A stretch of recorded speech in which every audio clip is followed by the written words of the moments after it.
When it comes to finances, it's common to feel like you're not making enough progress, no matter how much you try. It's easy to compare yourself to others and feel like you're falling behind. However, I'm here to tell you that you're probably doing better than you think. I have some interesting financial facts to share with you, along with some tips to help you stay on the right track. In America, it's common to see people who seem to be doing well financially on social media platforms like Instagram or Facebook. However, the reality is that appearances can be deceiving. The facts I will share with you will show that many of these people may not have as much money as they appear and are struggling to make ends meet. Consider this perspective. There are two distinct methods for evaluating your financial progress. The first is the game of prestige. This game often leaves individuals feeling financially inadequate as it revolves around outdoing others in terms of material possessions, such as owning a larger home or a more luxurious vehicle. However, this game is endless and ever-evolving, largely influenced by the comparisons we make based on what we observe on social media. For instance, purchasing a high-end car only elevates your status if others lack one. If everyone owns one, your status remains unchanged. This game prompts you to constantly measure yourself against others, creating an unending competition that often leads to unease. It can also induce perpetual anxiety, as there will always be someone wealthier or possessing superior assets. The second method is the game of wealth. Contrary to the game of prestige, this isn't about public perception but rather about the unseen financial maneuvers. It involves saving and investing money, establishing a business, and allocating funds towards ventures that yield positive returns. This game is centered around laying the groundwork for financial independence and living life according to your own rules. Your perception of financial success shouldn't be based on the game of prestige.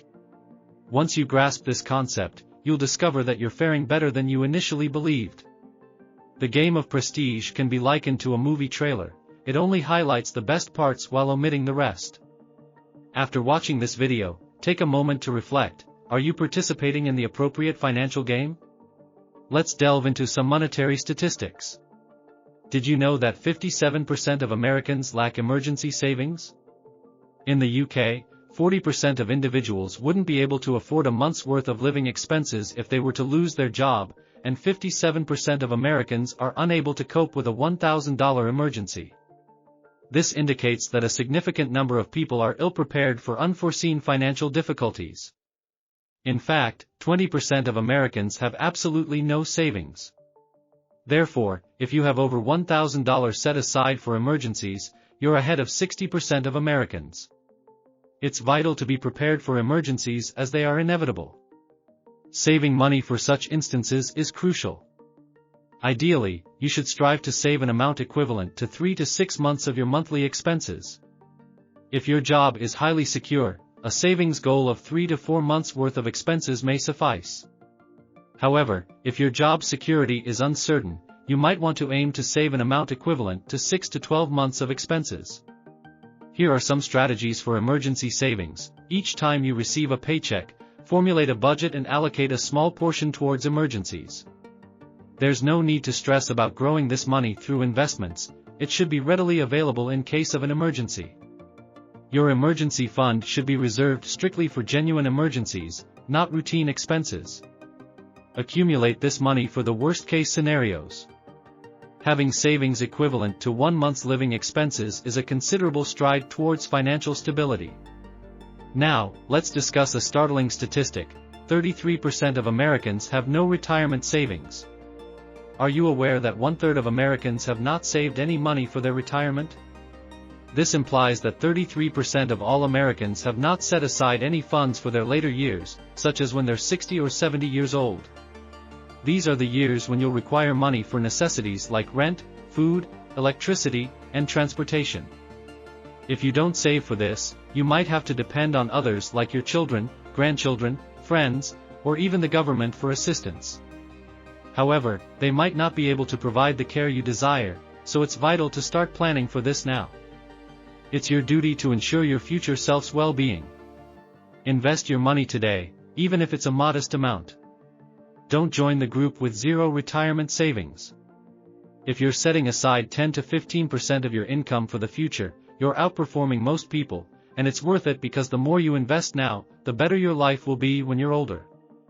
It might be challenging, but consider it as a present to your future self. Here's a surprising statistic I'd like to share: half of all Americans, or 50%, rely on credit cards for their regular, everyday expenses. It's quite astonishing that nearly 50% of Americans use credit cards to finance their daily needs. The average American household carries around $6,000 in credit card debt, contributing to a staggering total of $930 billion. This implies that the country is nearly $1 trillion in credit card debt. Intriguingly, a significant portion of younger generations, with 61% of Generation Z and 53% of millennials, frequently resort to credit cards to meet their basic living costs. I don't believe credit cards are inherently detrimental, provided they are used responsibly and balances are paid off monthly. However, in my experience, they haven't served as a conduit to financial prosperity. Research indicates that individuals are prone to spending more when using credit cards.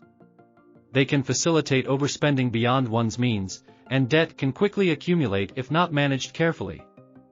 Numerous individuals are accruing more credit card debt to shield their lifestyles from economic adversities such as inflation. Therefore, if you're capable of saving money, maintaining an emergency fund, and paying your bills without incurring debt, you're faring better than many. Now, let me pose this question: what do you believe is the ideal income for financial contentment? If you refer to Forbes, the average salary in the US is approximately $59,128. However, these figures don't necessarily dictate our sentiments towards our own income. Studies suggest that our feelings are more influenced by our friends' and peers' earnings. If they're earning more, it can induce feelings of dissatisfaction, even if we're doing reasonably well. This concept is known as loss aversion, which suggests that the distress of losing money outweighs the pleasure of gaining it. For instance, discovering $200 would elicit happiness, but losing the same amount would cause significant unhappiness. The same principle applies to our salaries. Learning that we're earning more than our friends provides a temporary boost, but the euphoria quickly dissipates. Conversely, discovering that we're earning less than them can be a hard blow, leading to dissatisfaction. This creates a complex cycle, as our income increases in tandem with our friends, perpetuating the comparisons. So, how do we escape this cycle of perpetual discontent? This brings me to the distinction between societal and individual success. In essence, our perception of our success is often shaped by societal expectations and our comparisons with others. Consider this: you possess a unique pair of spectacles that can alter your perception of the world. It's akin to that.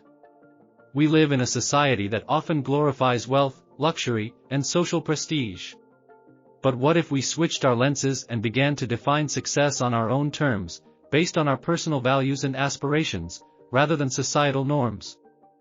This shift in perspective can lead to a profound self-realization, liberating us from the constant pressure of societal comparison and expectation. It's akin to escaping a game where the rules are dictated by others. Ponder this: would you prefer to excel at something, even if everyone else believes you're inadequate, or would you rather be mediocre at it, but everyone else perceives you as exceptional? It's like deciding whether you'd prefer to be perceived as successful, even if you don't feel that way, or be content knowing you're doing your best according to your own criteria. It's about prioritizing your own judgment over the opinions of others. It's about choosing authenticity over pretense.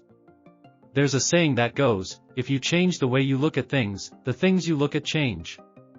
So, it's high time we redefine our understanding of success, appreciate our personal benchmarks, and liberate ourselves from societal pressures.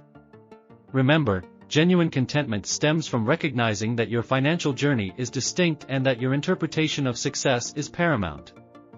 If you find this video valuable, please share it with someone you wish to motivate on their path to financial prosperity. I hope you enjoy this video as much as I enjoyed creating it. I wish you prosperity on your financial journey. Thank you for tuning in. Don't forget to subscribe and activate notifications for more content. Have a fantastic day or night, and I look forward to seeing you in the next video.